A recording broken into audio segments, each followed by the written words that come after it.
Alright, nkwaniriza nate ku on the sidelines mu Kirusha gye tubeera bulijjo nange Simon Muyango tali mukwano gwa Joseph Tamale Mirundi mbizi teweta koona nga yaliwo Seggulo nedde wa Balaam wabula Mirundi. No, you see. Waga toweta koona Mirundi. No, but what we say koona. Let me tell you. Nze mmala okubala ebintu byange. My heaviest investment is Muhoozi. Why? Museveni has not given me a single coin in the last 10 years. And I know why. It is a family problem.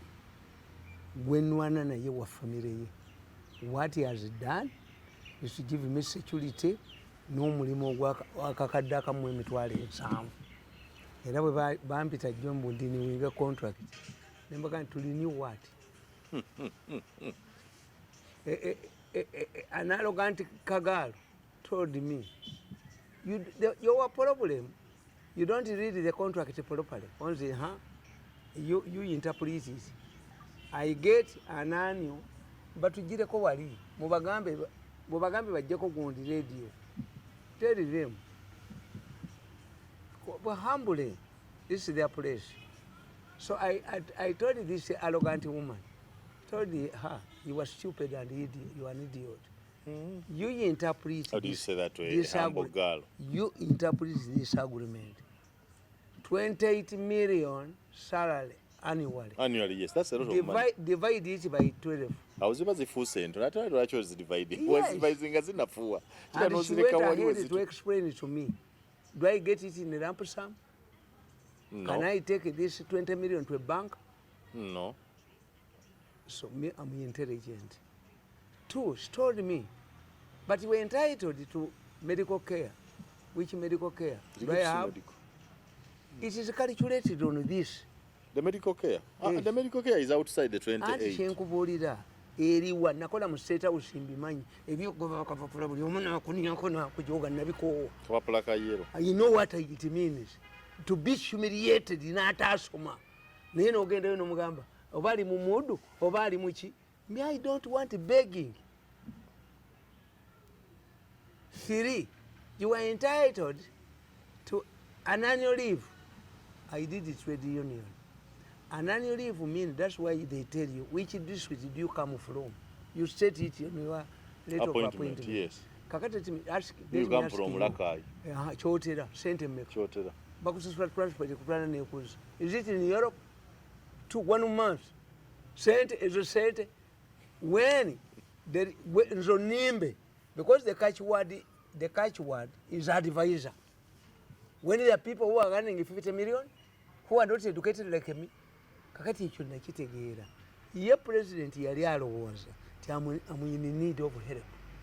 I need financial help. You need it. Those people believe, humble him, humiliate him. I can't give no media center, new vision, Sweramas. If this man wants to access this money, 5 billion, he should go to New as you want Packers. As the Mupakas. Immediately I left the party money in the department. Angani would you. And it would you. I will survive the 10 years of suffering. I have written a book, suffering with a lot of bitterness. I regret the day I met Museveni. At times I cry at night. My mother was targeted by Baganda rioters. Museveni yali amuwadde. Ekyo tekikumala kudda wa Balaam Mirundi. Ate nkubuulira kati hope yange eri wa Muhoozi. Yes. My hope. Waga nti yakuyitayo mu ntaana galaaza. Why? When we go for voting, we have 3 groups of voters. The floating voters, those banampa wing. Floating. Those who come to change the status quo because they are not benefiting. And those who come to retain the status quo. I mean a group. Abajja okulonda afuga. Abajja okulonda okukyusa n'abali awo. Kakati the continuance ya Museveni into power. Etegeeza nti family yange egenda kubonaabona. I'm going to remain with this status quo. Kuba tasobola kugamba ku mukoddomi anjoze n'ankamala n'ajoga family yange n'agimalawo. The only thing has given me is you to float. Omanyi President Museveni believes nti people want jobs, not dignity. kyova olaba nti Museveni yalina abaminisita abanyiivu. Yifu Museveni wanudde ono efuluzidde unaga nti awambi gavumenti alaba baminisita abazina. You cannot humiliate a speaker of parliament n'omujja ku bwa speaker bwa parliament n'omufuula minister. He's annoyed naturally. These are done in Israel. Nti a former prime minister becomes a minister in another government. Annoyed over what? Ayina emmotoka, ayina omusaala, ayina abakozi, ayina abakuumi, afulayinga. Wasoma mu education oli musajja musomesa. How do you feel if you become a deputy headmaster in a school you once headed? I cannot. Yes. Museveni writes in his book. You transfer me to another school instead. Museveni writes in his book that when Ebina Isa transferred him from the Minister of Defense to Regional Cooperation, he does not even remember what he did there. That's when he started writing in the Master DC. Why does he apply it to other people? Why does he humiliate other people? Does he not humiliate you? Because the mistake you make, bw'abawa ebintu temugaana nakitwala nti okitegedde okyagadde because you say you refuse. Lumumba, who was Secretary General of the party n'afuuka kinabeera wansi wa Nakadama. These people are bitter. How? They are eating. No, it's about getting no. Wenyiga Mirundi. Omanyifu Abaganda twali bwetu Abaganda bali bakolanga Museveni. Abaganda bali bakolanga Museveni. Omuganda bwe yajjanga n'omukazi omulala n'agamba omukazi w'omumaka nzire ne munno ngenda omufumbira amazzi kati gojja kusula mu ddiiro. But immediately these women got empowered. Temukyabisobola ebyo. Ani abikola? Mwabagamba nti nzize ne munno. Yes, Abaganda bali bajozi. Mufumbira amazzi anaabe. Humiliating like this government. Nga omuganda bwajja n'omukazi. Kakati omukazi ono gwaleese yasula ku buliri. Nzize ne munno. Genda omufumbira amazzi. Gonova. Yes. And when you look at these marriages, nswere Baganda nange njaga ndi nswera Abaganda ebyo tebikoleka wamu. Abantu bano bw'obategeerera. Once a woman gets empowerment, ewaabwe ne wabeerayo mwannyina ayina ssente oba abaana bo ne bakula, the reward the children give to their father to remove their mother tobadde omubonyaabonya. Bamukujjako. How come that women go to parliament, their marriages are at stake? They normally lose their marriages. They are empowered. When you are humiliating, you can humiliate a woman as long as he is have family. N'abaana bete kunnaba akakola ki? Ayina empowerment. Naye ekuli ey'okujooga abantu tukita human psychology. To these people, balowooza nti buli muntu yenna ajoogebwa tebalina humanity. I would have been a very happy man. Omusajja gwagobye n'akuwaayo ku mulimu nange gwatawangako talina kye yali ampadde naawe. Singa president yampita n'aŋŋamba tukwata ssente zino ogende mu retirement, I would be a happy man. And this is what Museveni should do. Retire people honorably. Kubanga retiringa mumala ennaku bbiri nga mudda. Bameka betuwulidde oli yali minisita kati chairman wa board mu ministry. Kakati kankubuulize, Museveni ayina bad policy of recycling. Much as Muhoozi wants to recycle Kayihura, those who saw Kayihura in the court martial will never respect him the same way. Those who saw to Mukunde handcuffed will never believe what you are doing. Those who saw Kitata tied. They will even wonder why he's back with you. Era ffe Abaganda tukugamba ti bw'oba onoogoba omukazi mwogere bitono ku mizigo ng'onaamuzza. When I find my wife sleeping in another man in my house, I go back and ponder over the matter for 4 days. I don't make a noise. That's what the Baganda do. Yes. Kusanzire mukazi wange mu nnyumba nveewo ennaku nnya ngenda embirowoozi nkomewo. Anti kakati mujja kuyombera ku mizigo mukazi agani tomalaako. Nammwe abasajja bannange ennaku zino temukyamalako. Ate kana akasajja kakole ki? Kakati singa house boy afunyisa mukazi w'olubuto, do you take the matter to court?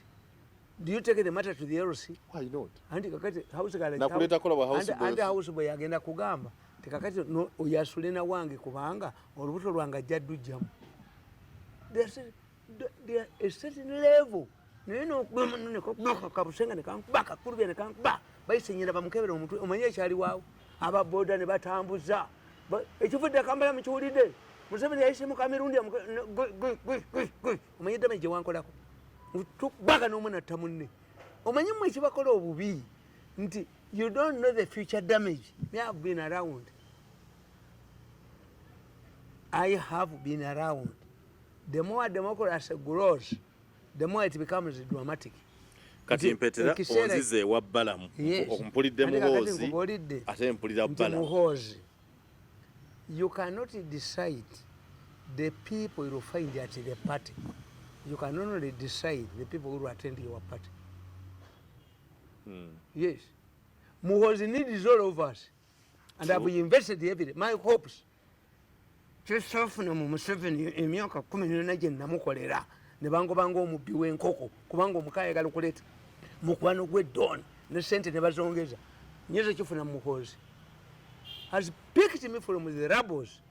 Muhoozi has picked me from the ejirikiti where I was thrown. My hope is with the wound. Kakati I must know, am I attacking Mwenda? No. The moment reconciled. No, there was no reconciliation. We call it the politics of symbolism. Muhoozi wants all of us, and I've invested heavily. My last hopes, omukazi tadiba mali abiri. The people who are attacking Muhoozi, they are the ones who attacked me. You know, you presidential support bantu mwanda weyazabwe ng'olugosi nina okubeera olugosi mwanda weyaza nafuuka Mpanama 10 years of fighting nafuuka Mpanama Kapoloni nagana okunyingiza mwanda weyazabwe nga to support their camp. He must be humiliated and come back. Am I a Chidori? Even a good Chidori kiwumuka it leaks. Two, when I analyze the two situations, okufuuka Empanama ofunyeemu ki wafuuka Mpanama naye ofunyeemu ki? What have you gotten from being a hydrocell? I will play a tape for you where they are saying that to give me 5 billion they should involve my family and agree to destroy the recordings. I will never give them the recordings. You never see them. They must surrender my money unconditionally. So kati okkiriza nti ogenda kukola ne Balaam. Anti kyenkubulira kiri kimu for what? Abaganda ffe tukugamba nti obikka ku bbino g'ensugga. To survive. Omugga omubi kukukwasa ku nkanaga. They were debating nti babadde batandise okugamba. Oh no. Muhoozi's team is cracked. No. Tegenda kusoboka. Era nange nagalinga nti ate ogamba oli wa Muhoozi. Ate tokolagana bali. I'll never go to a meeting. Where Balaam is there, but you are there. Abaganda batugamba. Ngenda kubeera ku leediyo ye. Abaganda batugamba nti ebibitse byengana okwenda ku nnyoko to rape your mother. It is better to rape your nazaalawo. I don't know whether you have it in Rusoga. Okugema inoko. Ogema inazaalawo. Enjawulo eruwa bonna bako ate wayita ono wamuyitamu ese kwotayitamu omuyingira mirundi na anti bakugamba abaganda bakugamba nti ebibise byeŋŋanaŋŋana okwenda kiba kyanjawulo kiba kyanjawulo oli naye byonna bizito mirundi abaziba byonna bizito because I come from the border. I'm not a Muziba myself, I'm in Uganda, but I reckon their proverbs. A Muziba will tell you okabonekizira okubi okawonganya ku makakitabaza alireka. When you see something that is going to destroy your family and you can save your family by sacrificing your biological mother, do it and leave your step mom to stay in the field. Because how? That's what Muziba says. Okabonekizira okubi okawonganya ku makakitabaza alireka. If something omutego is going to destroy your entire family, but you can stop it by sacrificing your mother, biological mother. Do it. And you live. Anti abaziba bamanya ani ataweebwayo. If you say problem, which is going to destroy your life like now, I've lost 24 years. Prime age, you never did. Mr. Smith, Banyanga Kobu, Yamaka, Nakafungul in human, no, Natasha, Nena Fungul in human, and I am Kati, Yamaka Janga, when I wasted. I look what my mother could. Younger singer to again, the one come away, you sing out college, and I will never work in this government again. If I had agreed to work in this government, I would be dead. No, you'll be rich. I would be dead. If you had agreed to work for them and get the 5 billion. No, you'd be rich because you had 5 billion at your disposal. This man would have humiliated me. Never allow humiliation. At what cost? If a woman is raped, what is humiliation for if 5 a man billion? rapes a woman and tells her, when you report the matter to the police, I will kill you, then you have become his wife. Agenda kujoga kunyeka kunyoleko. Transferred here to media center and Sweramas. New Vision, Sweramas. I cannot go to New Vision even as a visitor. Advice and Sweramas. I cannot go there. This is Akasim. Hey, Mama, Akasim, Miaka Kumingo, Akasim. This is Akasim. Basima Chechu, and it will be expunged. That title will be expunged from my records. I will never be an advice. It will be expunged from my records. Because it was done to you as a human. Whenever I look at it, it is a humiliation status. Do you know how many people admire it? Muchitwali, bachibawe, bachiwe nide. Nide bachimuwe. Omachitegezo kumpita presidential advisor. Nga president amageza agasabanze. Ngomulabadde. Omulaba. Omanye fe mu Baganda. Okola emirimu. Fe mu Baganda. Mu Baganda. Bw'oba ogenda okuwasa. Bajjajjabo bajja ne balemera mu mulyango mbu bakazi bo. Omala bawa ssente ne bakkiriza mujja waabwe. Akaana kana akawala akatadafuuwa amabeere bakayita mukyala wa muno omukulu naye bakamala kufuna kayingira mu kisenga kabuuzo kimyeyo ki kakati nze nasoma propaganda. I know inflated titles and non-inflated titles. So now you are going to sit with Balaam mu designing communication strategy eya Muhoozi. Kuba nze Muhoozi njogera naye kan even make my proposal. Ngoyagadde nnyo Muhoozi okutuuka n'okukuzza mu biweeya wagamba oswera amazzi naye no ekisajja kibbi ekyo okkiriza okukola nakyo because of the situation. How did we part company with Balaam? Somebody, a group called the Disciples of Lwaki went and waliwo akavuka akasoga kayina ennagisi mu mpale kekawandikanga ebibaluwa ebyo. Master apologize to Lwaki nswera amazzi binyo jangu nkube bakasajja gwe kati ne kasireteninga. In fact, I'm going to engage bazungu lawyers to interpret the role of UCC on media institutions. Tulabe akasajja nakano akawala kayina empale we bayingiriramu. Kuba these appointees nti baleeta tukita state capital buli mu bajjawo. How does UCC control media institutions? What are their powers? Not control, regulate. To regulate media. what? They regulate. To regulate our conduct. Are they journalists? You want us to... No, are these people journalists? You mean journalists are... You find an engineer, a failed engineer in charge of UCC. This Kagali failed engineer. My dear. How does you think the media can operate professional bodies? Like where else? Do you find an engineer like in the Doctors Association?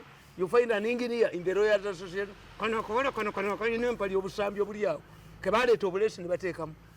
Is that woman knowledgeable? Who is knowledgeable in UCC about media operations? I'm going to challenge him. I've acquired the Muzungu lawyer. Back a while ago, be UCC njiteka kuta. You feel the confidence in me again. Kati obanga omanyi omulaba atokuwa UCC yakyo lero ogambye olina gw'omanyi ate UCC olumba yakyo omuntu omumanyi lumba oli gw'omanyi. Disciples bwajja kubanga obuzibu bwabwe buli bumu. They don't know how to handle stubborn man like me. You cannot handle stubborn man like me. Why must you become a costume for us that people must study how to handle you? When you find a baby with a razor blade, what do? Do you shout at the baby? No. Bring something. Or jampola. The professor in 2014, when I was sacked, told them that money prefers integrity. Is it the first time to dang around the money? 2 million, 2 billion. Hey, she must bring it. To who?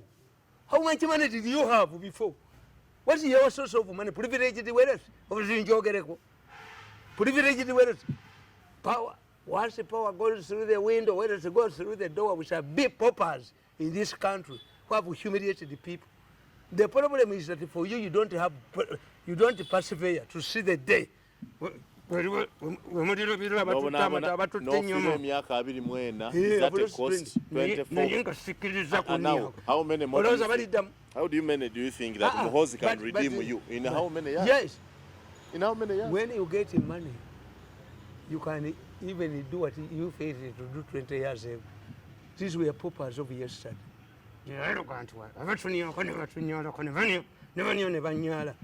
Until me to involve my family members because of 5 billion to talk to you, to surrender my tapes. Those tapes are going to be monuments of my suffering. Mirundi, waliwo omwana abadde agenda awandiika ebintu batandisewo campaign ey'okukola enguudo ne bagiteeka ku mikutu okwo ebinnya mu Kampala President Mangu n'ayita KCC director ne bakola ku ebyo. President Museveni awulira lulimi lw'abantu bagumuka. You don't address because our engineer mu Uganda tetulina mu bantu bali educated. No, they are not by engineer basiri. Let me tell you, do you know a kilometer of a highway costs? Kilometer tuyina kye tuyita resurfacing ne reconstruction. Construction and resurfacing are different. Bw'obuuza kagina byonna gye balowooza bye bimu. Kagina tells you that they're same. Construction means ofuna emitayimbo, n'ofuna akatimba, n'ofuna hardcore. Olwo oluguudo luwangala emyaka 50 Habyarimana ze yakola e Rwanda. That is construction. Kagina balimba misses of words. Kagina ddira resurfacing which has a life span of 5 years nagifuula construction. But this is so calculated. Mirundi munnamawulire okusinga engineer kyakola. Toyina Kagina ye talina munakamu. Bamala kuba byagonde ne bamugjawo. Me am knowledgeable. I was talking to Mutani wange Nsereko. Nsereko nanga nti I'm a lawyer, but I'm running an ICT company globally. Tuchita deprofessionalization. Buli kintu okitegeeramu. Paralegals abamanyi ku mateeka. Paramedics siba qualified doctors. Nsereko mutabani wo. Mwana wa mwennyinaze. Yabbi akalulu ka Nyanzi. Kakati oyina okukitegeera. Bobi Wine tayinza. Yabbi Nyanzi mu kooti Nsereko mutabani wo. Gondi yali mujinga. Munyabonyeza Nyanzi agenze mu High Court mu Court of Appeal. Nyanzi yajja wano n'ayimirira awo. N'aŋŋamba nti muganda wange bamukozesa ne waliwo gurupu y'abantu emukozesa. Nyamba tugende wa Museveni nandekera n'emitwalo 7. Bobi Wine twatuula awo. Ngali mu lumoolo ya brown ne saati ya brown n'engatto jago boot nanga nti waliwo abantu abaagala okunkozesa naye mbatya ne muga Museveni kusitula ate bajja kudduka baby kulu yatuula wali. Lady was killed before he met me. If Gundi had met me radio tiyalifud naye baliratives bajjaawo ne banga nti engoye ze baatwala bazitwala ne bazirogeramu ne baga nti mulete mama we ampe 10 mbakube ku kadala mbakube ku podium munyite nyito baby ku mwenda du munyonyi bali ko banga nukuba munyonyi nange na ba munyonyi biko mwenda yenyage mwiche tuyito kwenye kabaganda piu baby ku mwenda nali mu baby ku mwenda mama wange yangana amanyi ngaina ka baby ku mwenda munyonyi no ne wenyo kono enyonyi nenuka ne bakugera mu kukisabo ekiddako agamanyi ngaina agamanyi ngaina akamubebi ku mwenda okweyabya mu motoka ejogolyo nalimbulayo katono nuclear weapon njikole ku muntu wano ow'amaanyi mubebi ku mwenda munyonyi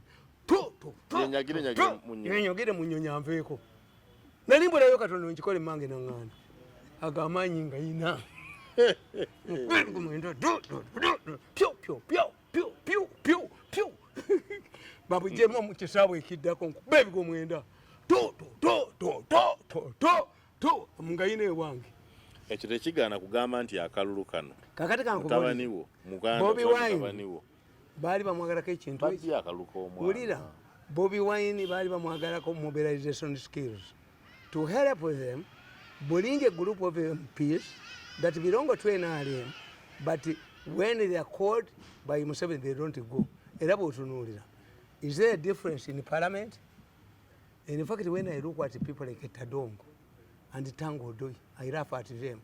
Don't you see that there is a possibility of a political party emerging in parliament? with its leader. There's some unusual agreement. I'm telling you. There's some unusual when it comes solidarity. to stealing and sharing of national resources, they are the same. Why has Museveni decided to call, where has he ever done it, to call a movement caucus to throw back a bill?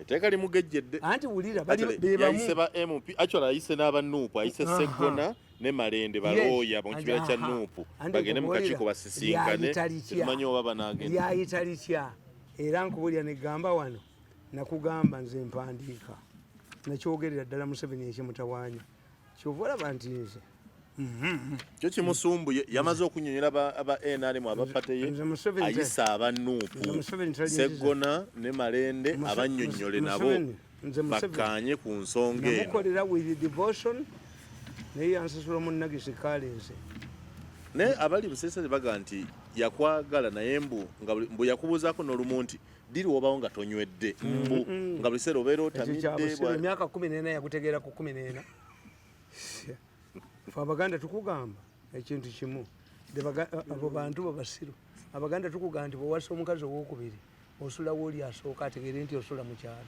sikwekangako mwenge gwange ate omugagga tayononekamu naye obujozi bw'omukono bagamba gwe gwakulemesa bamugamba nti oyo atamira omuko yalowooza ng'oni mwangu nnyo ate ampeera ki omutamiivu lwaki amutwala gundi ku bwadivaiza omutamiivu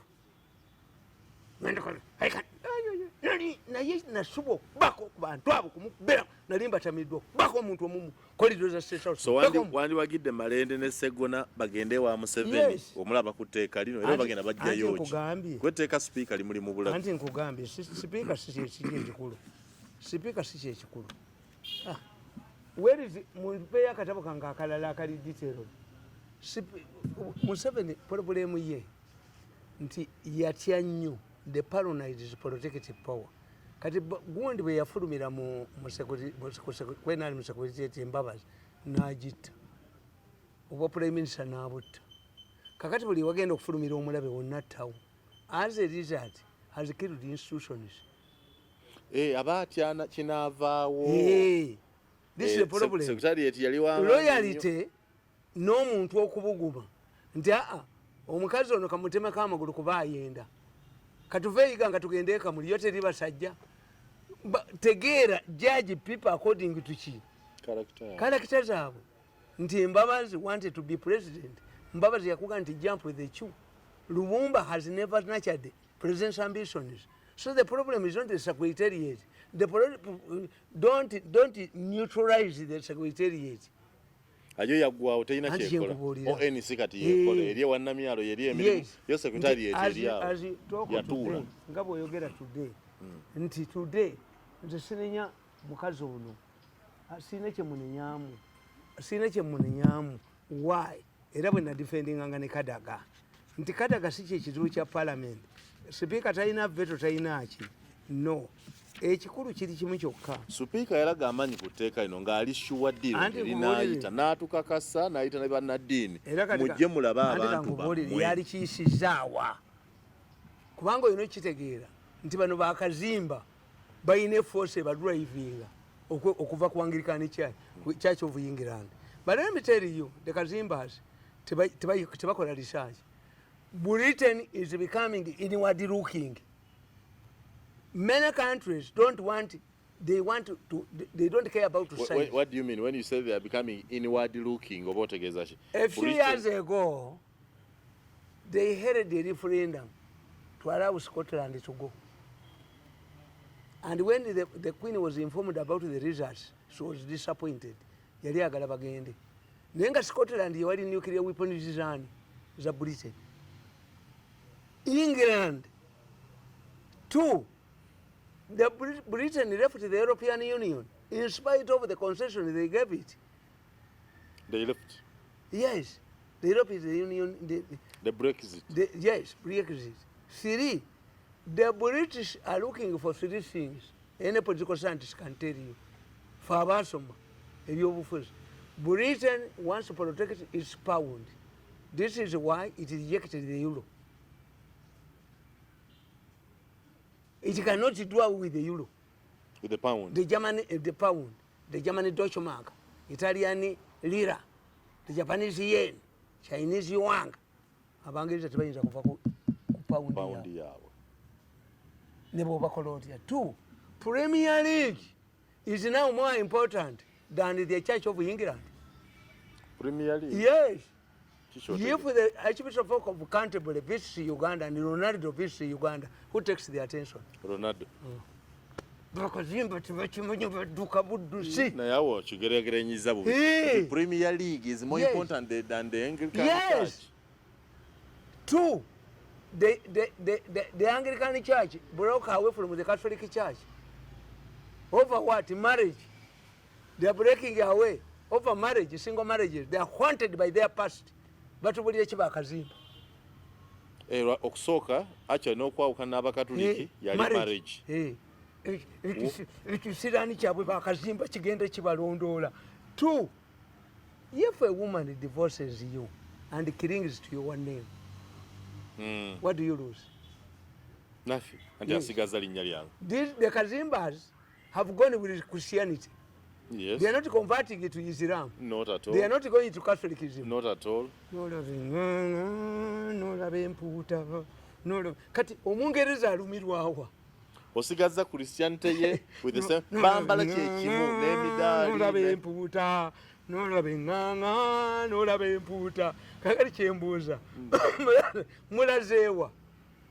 Tusigaddemu obukristaayo kubanga kyo kiwatuleetera kirungi kiwatuleetera n'ebirala tugatteko. Be babaletse okwodayininga abakazi. The Catholics don't ordain women. Why? Yes, by the tradition. At the time of Jesus, they were prominent women. Hey. But Jesus not select. Maria Magdalena, we are looking at ekifaananyi kye yamusiimuula. Maria Magdalena was prominent. Yeah, his mother prominent. But he did not include them in the church. Yajeyo baki? Basajja. Kuba abakazi baali tebabalibwa. This one went ahead to reform. One day, Pope John Paul visited the dead Archbishop of Canterbury and told him, why don't we unite? Pope John Paul said the issue is not uniting. The issue is to fetch those who are not Christians, who are more. Ne bwe tugatta ne mutwegatta abatasoma be basinga obungi. Katonda ayagala atya Abachina abangi n'Abayindi abatali ba Christian. Nze nja kuwoleza mu ggulu kuba Katonda tayinza kutonda batamuwulira nga be basinga obungi. Abachina basomedde bangi nnyo. Abachina bangi. Mwene mulowooza nti Katonda ye n'atonda abatamuwulira nti omusiraamu n'alunda n'Abayindi bangi. Nolaba eŋŋaŋa, nolaba empuuta, nolaba eŋŋaŋa, ekitegeeza bino bya bulimba. Katonda yali badde asaanyaawo ki batasoma oba Katonda waabwe gwe basinza ye mutuufu. Nti before the coming of Christianity abatalaba ku bamisoni babajajingira kuki? Waliwo abafanga abamisoni tebannajja. Abo bali balamula kusinziira ku bye baakolanga gwe baayitanga Katonda. Ebyaliwo obudde obwo. Ekyokusatu gwe kyotomanyi. I don't want to annoy you Basoga. But when the Bible was introduced in Uganda, Busoga Bible yali ekolera ku mateeka 8. Babaga nti obwezi ekyo mukitoolemu. Obubbi ekyo mukitoolemu. Bible ya Busoga yali efugira ku mateeka 8. Bible era amateeka 10 gali 10. Abasoga baagaanaaga.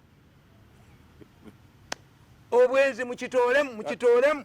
Bagamba abamisani nti ekyo mukitoolemu. Obubbi ekyo mukitoolemu. Era Bible etugamba tolabanga kuweererebwa mulamuwo. The person in the Bible does not want us to engage with in the sex eziwa mulamuwo. Tolabanga kuweererebwa muka muganda okola bukozi. Kati abasoga bagenda mu ggulu ki? Abasoga bo baagaana.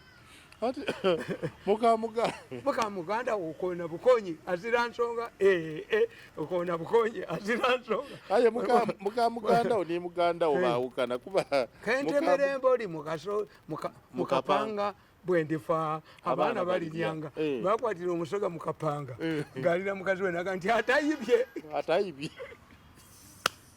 ne mukwata ne mukazi wange atayibye nokanga nenda ntemera emboli mukapanga wendifa abaana baliryanga nenda tutemera emboli mukapanga akapanga ke kashi kapanga kawuchi ate mukawuchi mwasimira mwasima gwe kyasima oba tokitegeera yako wakutemera mukapanga nti emboli gyatemera mukapanga kutoolawo mboli yali soze kutemawo kapanga naye kantemera emboli mukapanga akapanga mwatemera emboli abaana baliryanga golowooza aba ategeezaayo.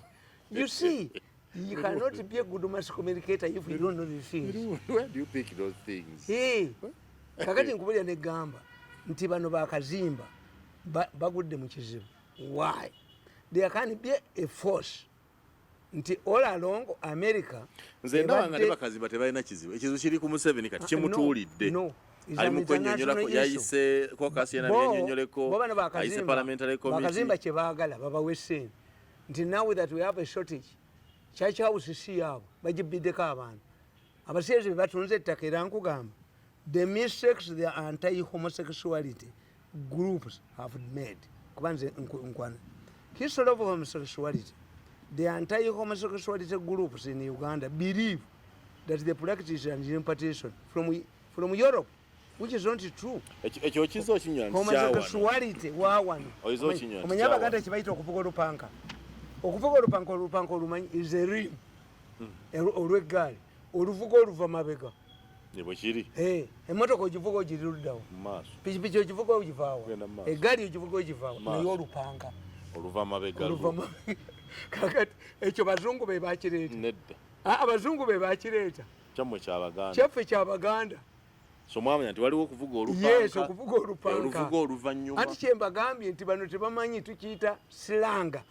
A slang is a language that is spoken in that society nga togitegeera. It is unique to that society. Ndikati fe Abaganda kyetuyita omuyeekera tebakimanyi. Abayeekera n'abayaaye. Abayaaye ejje lya Mwanga be baali kuba ekaabwoko ewaffe mu kitundu kyewaffe. Omanye ekitundu kyewaffe kiri unique. Singa ndi mutuwalizimu namutani wa mutuwalizimu singa abatuwalizimu bamanyi singa abava e Namugongo balambulako naawe ewaffe nzamwe mukiwezi ekyalo kyenvaako bakiyita Matale. Amatale ge mayinja abakiwezi ge baayozanga. Maama wange yalaba ku mukiwezi yali yasidini ng'aliko ekitawulo ky'omuliro namugamba omwana we yajja kuba mugezi naye tajja kusoma ate ajja kukola. My mother saw mukiwezi ng'aliko ekitawulo ky'omuliro bwekiti musajja naggwerayo tu ewaffe kaliisizo abakiwezi bwe baaliisizanga ente zaabwe kyotera we zaayoteranga omusana.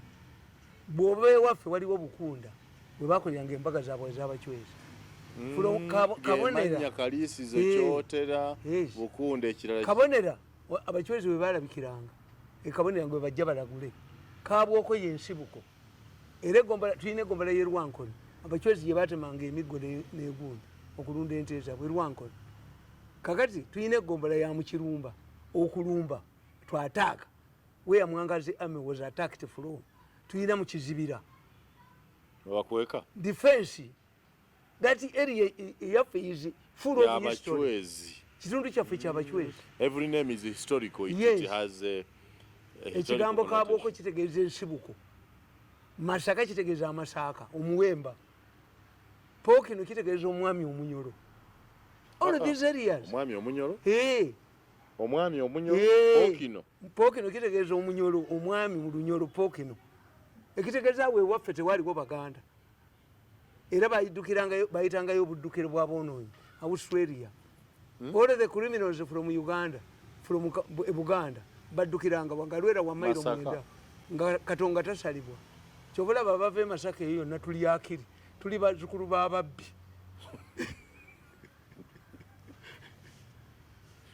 Abaakiri bonna babbanga e Kampala nga batema bo bagezi. Anti Buganda yalina amasaza 3.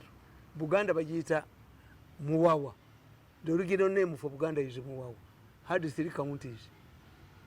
Buziro Kyadondo ne Mawokota. It was expanded Bagun. Kakati nkubulya nagamba nti okuvuga olupanka. Kakati ate mu Polish language kati bakiyita nakusiika. Okulya ebisiyaga is polished. Okulya ediwo. You cannot start with okulya and then you call it okulya ebisiyaga. Tikiriyo. Okubirya. Okulya is positive. Okusiyaga means in Uganda to move a longer distance when there is a better alternative nearby. Muganda will tell you Chinya na Mpindi. Nekyo tebakitegeera. Omuganda yakugamba balyako Muganda ngene baleka wonse. Balyako entengo balyako entula ne balekawo entengo balyako ekikajjo ne balekawo olumuli balyako ddudu ne balekawo ddodo.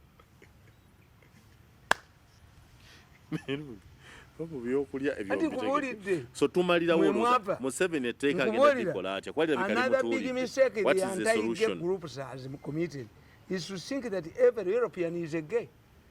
They are not. But unlike you, balowooza nti buli muzungu kimusanyusa. Obululu, these people, how many times has Museveni made concessions to the Basamizi? Kulanda mayina kabanga lyezi ez'amagye. Mama Fina yakwata bukubaza essimu nti omwami wange Museveni picked the phone. Bwanga Basamize as the police look for Museveni. What? Even these European countries that have allowed single-sex marriages, nabo baagala bululu. Bululu? Yes. Kyebakola kinene. Baagala bululu. Naye nkugamba ekyokusala. Tulwanyisiza tutya obusiyagezi mu Uganda. Some Europeans if the law fails, in gay marriages, they have not imposed it on anybody. No African country has been ordered to access European funding through institution like IMF or World Bank nti amadoko keze ebisiyaga. No. Tebannakugambako nti naawe siyaga. Naye omubbi w'amabaati batugamba omubbi w'amabaati eddembe bakole kye baagala. Era Museveni yabagamba, Museveni got a middle ground. We shall not allow them to parade in the cities. We shall not allow them to engage in single marriages officially. Babeereyo. Why? Abasamize tebasaba kololo naye weebali abawe emmotoka. Tebasaba kololo. Tebasaba. Yes. Bayita omusiraamu asaba n'owabakatoliki n'asaba. Yes. Abo tebasaba basamize. Ekyokubiri obusiyazi bubaddewo nga bali underground. Naye bwe mukoze ebibi ebisinga obusiyazi, abasiyazi ne bafuuka nnomu. Ow'ennyuma ye omwagaza ki? Gwe yabbye amabaati. Ow'ennyuma ye nga yagitutteyo ku lulwe. Omuganda akugamba nti ky'olinawo kye kikuyamba. Omusajja ennyuma ye yeyina omujja mu bwavu. Yes. Kati bagamba birimu ssente nnyingi kyekitwalamu abantu. You fall to slavery, but you pay for an air ticket to go to slavery in Arab countries. Every day. Your ancestors used to go to Europe, to Latin America, to dig. Here you go to Arab countries as poor as you to Koza Sowan. To suck the ancestors of Arabs. Yes. Kakati chichi. But you have phrased it labor export. No. Labor export means a skilled labor going to World Bank and IMF. This is slavery. How? Yes. This is voluntary. And you people pay for their ticket. Yes, people choose to go. Bajjajja baba kwatanga bukwazi. Abawalabu ne babatwala. Today you board your plane. Akasajja kakaibondo ne kaliko kalego olutwe lwako. Ababona abaneraya be batayita mugundi. Group when you go to Entebbe you see I feel saddened. When I see younger people, it can be a strategy. If you want to decimate a society, jijie mu bakazi temuzala. Our children are going abroad. Yes. Banaze nyuma z'abawalabu. So whom do you blame? Batunda bibanja byabwe. Ono wanyuma ye. Nalebye omusajja wa egundi ku mawulire nga ataddeyo omwana wa mutunde. Yes. Million yaga. Yes. Weru nga mandayita nine banja mbadde nkomye. Ewaffe omusajja yina abaana 8 najjako omu bamunyigire mu luguudo ekyotera bamuwe ssente agule bodaboda. Yeah, agreed with you. If I was a judge I would release him. Kuba teyakwata wa munne. Address the property levels. Address the issues. Nti sente zonna eza Museveni muzibbye. Anti obulwadde obulimu akozesa ennyuma ye naye obulwadde obulimu sirimu atambuliramu nnyo. Muyina ki? Muyina wano firi medical care. The Europeans and US citizens have been fighting this vice and it has never been part of their culture. Obusiyasi bwava mu Buwalabu. Or, for example, when former President Bill Clinton hinted on recognizing gays into American Army, he was opposed by Chief Joint Staff General Colin Powell. Bill Clinton went back to the drawing board and came up with a new phrase: don't ask somebody's status when he's joining the army, recruited into the army, and don't answer when you ask it. Senator Kerry, yabirwanyisa. Many people fought it until Libatuse Kalulu. Reforms. Ejjombo ly'akazimba lino livaawa ne mubaje n'ekirevu kye. Ani abagambyeko nti babagaye nti mubirye? Who has told you? Anti mubiyingidde mu baana, biyingidde mu masomero bikosa abaana. How do we protect the children? Another publicized incident, the German defense minister sacked the army commander of West Germany when the media photographed in an exclusive night club. However, the then German chancellor, Helmut Kohl, reinstated the minister after cutting his so. Babirwanyisa, minister wa Germany, West Germany, bamusanga mu kirabu y'abasiyas. Abasiyas have their different places. How do we get out of this, Mirundi? Yes. How do we get out of the bisiyaga conundrum? Kubanga Museveni kirabika kigezze, parliament ekyesibye ku kiteekwa ne bannaddiini bakyagala. Museveni kimutuulidde. Ekyokubiri kye mutamanyi, the strong points of overseers. You cannot fight something you don't know. These are some of the strong points of overseers. As a highly trained mass communicator, I know that if one wants to stop or to fight a bad habit, you must look at the wisdom behind it and why it persists and the benefits for the community in which it is practiced. Take for example of female-genital mutilation. It is practiced in societies where men leave their wives for distant engagement or employment. This practice involves removing the most sensitive part of the female. Abakomola bajja mukakola ddalu anti siriiwo. Tekakusumbwanga siriiwo kankakuulemu. Kakati if you want to fight abakomola abakazi, look at them. Ekizibu kyabwe nti ajja kulwawo nga taliiwo, agenda kukolera mu ngendo mpanvu, ate ayagala asange mukazi we nga tayenze. Kubanga akuliyetinga trouble. Kwe kumugyamu akeddalu. For the Barundi, Omulundi bw'aba yajja mu Buganda okulima, naddayo n'asanga nga mukazi we yazaala abaana baba babe. Kibula abasembaga nti omwana wa kitanda.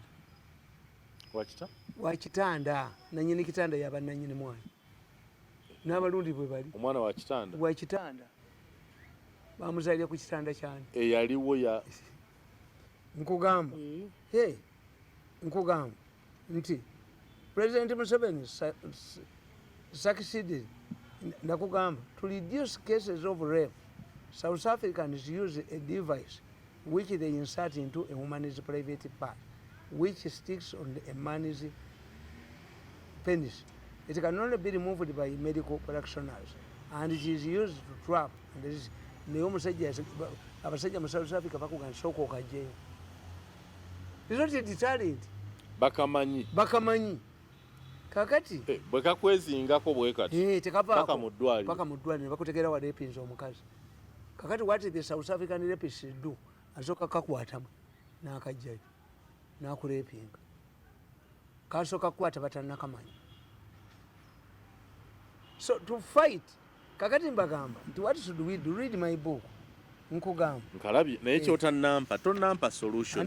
Museveni asse ku omukono ku tteeka alireke bulesi akola atya parliament ekivaamu etya. Nakugamba no tuyina amakubo mangi. I told you look at the medical aspect, the future impact. Nti abasiyasi balina liquid yaabwe gye bakozesa wano teriiwo. Kuba the other side is replicated naturally, the other one is not. Abasiyasi bakuga nti we are medical, I'm a man tucked in a woman's body. Era temulowooza nti mu family z'abasiyasi they change roles. A woman is a woman. So look at the ekisiyaga kizito kireke kubanga naawe okitya ne Museveni akitya. Nga tewagenze Rwanda ekigali wakagamba lwaki togenze. The downfall of Kadaga was well calculated, where I support. I defend this woman among nakugamba. nti the downfall of Kadaga was well calculated by someone who is unpopular and thought would use the parliament to become the president of Uganda. Fortunately, this man had funded Lucy Nankabira with the series 5 billion to take on Kadaga bare knuckles.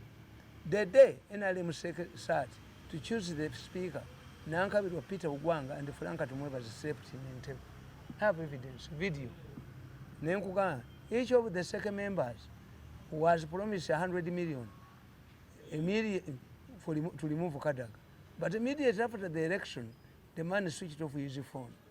A day before the election, following the demise of Jacob Olanya, a group of 400 MPs convened a meeting at Hotel Africana, purposely to undermine the outcome of the second meeting, which was expected.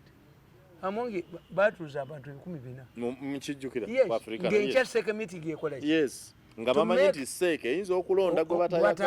Yes. This annoyed Museveni. How?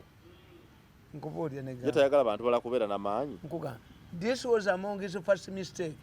Museveni can keep quiet for some time, but he cannot tolerate indiscipline. What was the discipline there? What Museveni wanted to avoid is an independent speaker like Kadaga. She again found it in Anita Among. Kadaga told Museveni, allow me to contest without the backing of SEC. He refused. Museveni mentioned, I even contacted the MPs to vote for Olanya. Himself? Yes, why? He wanted to own Olanya. He called everybody. He wanted to own Olanya. This is not your victory. But it's my victory. But Among does the same. Convenes a meeting of 400 MPs. To show that he's powerful and purely in charge of that parliament. Is that wrong? Nakugamba, what Museveni wanted to avoid is an independent speaker like Kadaga. She again found it in Anita Among. Remember how he confessed that he personally rang MPs to vote for Olanya. He was publicly telling Olanya that he owns him, that the speakership is of his own making, which was not the case with Anita Among. Okay, the appointment of Robina Nabanja as Prime Minister came at a time when another powerful woman had become president of Tanzania. Nabanja did not belong to the mafia camp. This is why she was embarrassed when she intervened in the relief scandal of salt blankets in Kasese. Her junior minister, Prime Minister's office. Her junior minister, who is supported by the mafia, stood up against her until she backed it down. Nabanja yipakira mbulangiti namuba. Oneke. Kabala kovuddewo. Bano ekikukubya nti Oneka alina gurupu gyavaamu. Kyobola bakujoga si kifo kyo. Musajja mukadde. Bakuniya. Kubanga ono akujoga abaakamu baakinga. Nakalabanga kanakalema nakane kubantu.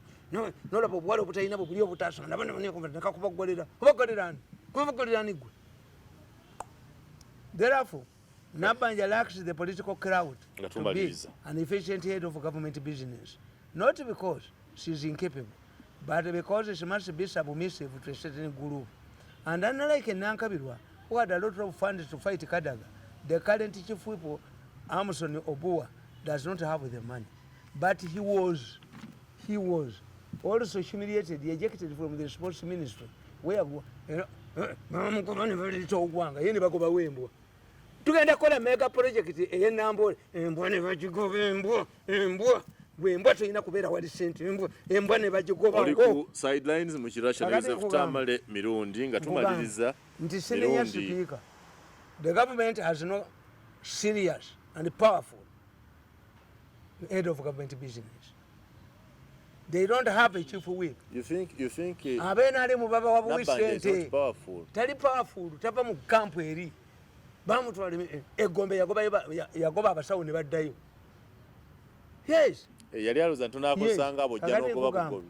With these two important offices, the chief of government business, the prime minister, and the chief whip, nga ziri nane functional, it gives me a reason to defend Among in regard to the mess in parliament. The speaker only presided over the house but she has no veto powers over what Parliament decides.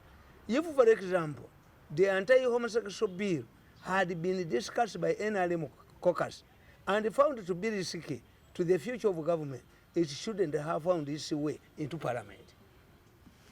Ate kyalivuddewa katumalirize government business yesettinga Tamale Mirundi kati ekiteeso kino kyebamaze okugoba kyavaawa because of the two offices, important offices that determine Parliament. lwaki bakitamule bakitegeera. Yes, ne mmaliza nga nkugamba. The same bill had been quashed by the Constitutional Court after it was passed without a quorum.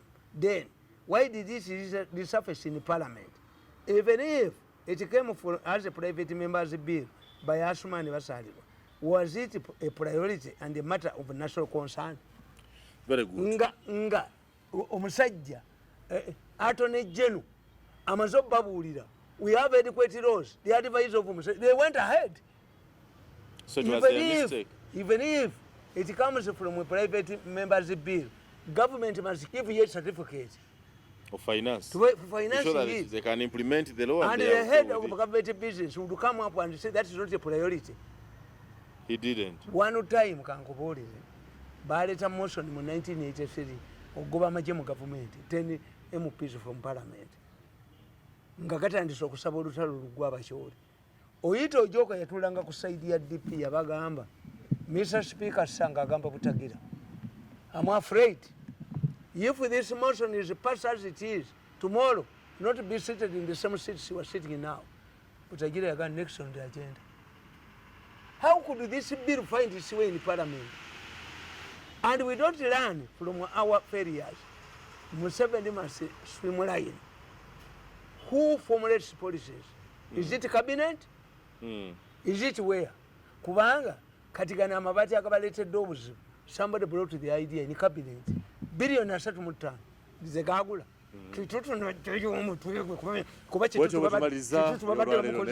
Tamale Mirundi mu kirasha katoyogere banoonyeza ebirala nze Simon Oyanga Lutaya.